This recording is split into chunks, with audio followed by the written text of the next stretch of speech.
L'Academie de Cuisine. Today I'm super excited. A leg of lamb. Oh, it could be scary, but it's nothing to it if you follow the directions step by step. And I'm here to show you how.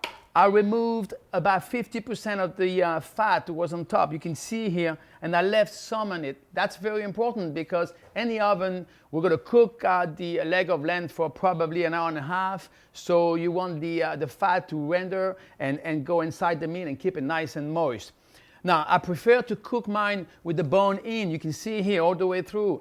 The reason for that is because having the bone in is, if I open the meat, lay out the meat, and then cut through the muscles, the blood's going to come out, and it's going to be a little drier. This is the best way to make it, is leaving the bone in. And I'll show you later on the way to cut it. It's not very complicated. You're going to see with a good knife, you can do a good job, all right? The first thing I want to do, I'm going to prepare a paste with some garlic, rosemary, fresh thyme, and some salt and some black pepper. We're going to mix all this into a mixer and insert it inside the meat to get more flavor. It's going to be intense. It's going to be great. First thing I want to do, I'm going to make some holes with the knife throughout the muscles in here. Make it deep enough that we can insert the paste. I'm going to go ahead and I have about 2, 4, 6 cloves of garlic right into the machine. Some fresh thyme. I have about 1 tablespoon. Also, that was rosemary, by the way. I thought you noticed the difference. 2 tablespoons of fresh thyme, here it is. Some salt, a good amount of salt right here. I'm using kosher salt, but you can use any type of salt that you like. Let's go ahead and bring some black peppercorn. A good amount also. All right, very good. And what I want to do is blend this in the machine and add a little bit of olive oil to try to get a nice paste. Oh, look at this. Nice and pasty and oily. Smells terrific, obviously. All right. And a pastry bag. Very well. And if I have some left over, what I'm going to do is keep this leftover, and at the end, I'm going to add it to the jus. You can see how good that's going to be. All right. Let me see what's going on over here. We bring the paste right here, and I'm going to insert in those little holes than I've done earlier. There you go. You see, you can keep your fancy syringer at the store. This is much cheaper. And every good kitchen has a pastry bag in a drawer. There we go. So what I'm going to do is take a little bit of olive oil, just put it in the bottom. Now, what's important when you cook the leg of lamb, it's the temperature.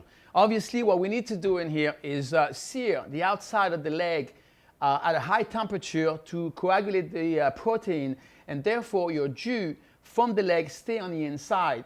Now, if you go and put this in a low oven, what's going to happen, you're going to start warming it up, the jus is going to come out, and there's nothing on the outside which is going to stop that jus from coming out. This is very important. This is what makes the difference between day and night. You need to give it a good sear. So my oven over there is set up at about 475 degrees. I'm going to put in that oven at that temperature for probably 10 to 20 minutes until I start to get some nice color. But let me go ahead and take the temperature. It is very important that the inside temperature at least reach that 125, 126. And then when I let it rest, it's going to go up to above 130, and I'm looking at it a good medium on the inside. So I got a digital thermometer in here. We're going up to 110, 115. All right, very nice. I'm approaching the 125. Beautiful. I think, let me just, it's warm on the inside, so this is perfect, all right? So I'm going to remove it from the oven and place it on the table right here.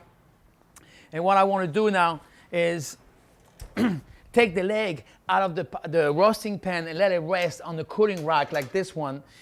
This way the air can circulate around it and the leg doesn't sit on its own juice, because some of the juice might come out, all right? The roasting pan back on the heat. What you want to do now is start to get a little bit of more color on those vegetables in here. You can see that over here. I'm going to go ahead and stir it like that just to make sure I get some caramelization. I'm building up my jus or my sauce. Let's talk about carving this piece of leg. Now the bone's still on it, and if you think about it, the bone goes from here to there. So this muscle in here, the leg, is the one who doesn't have the bone inside. So we're going to be cutting against the grain of the meat. And if you look at the close up over here, you can see the grain of the meat going this way. So I want to go and cut against it. It makes it much more tender, and that's the way you need to carve it. So I'm going to hold the bone like this, and I'm going to go from here and carve it. Now, where I come from, this is the kind of stuff you do on Sunday because you have a little more time to cook. In the south of France, we also like to use tomatoes for garnishes. So today I'm going to set this up with some potatoes, some tomatoes with garlic and parsley, some asparagus, nice jus on the side. Whew. If it's not Sunday yet, it'll come very fast. All right, guys, beautiful slices again here. Let's go ahead and put that on the plate. Just, you know, when you plate, you have to picture the plate already finished. So I'm going to put the meat in here. I got some potatoes and the tomatoes and the jus right there in that little container. It's going to look fantastic, guys. I'm Chef Patrice from L'Academie de Cuisine. Here's a leg of lamb with some nice vegetable and nice jus. Et voilà.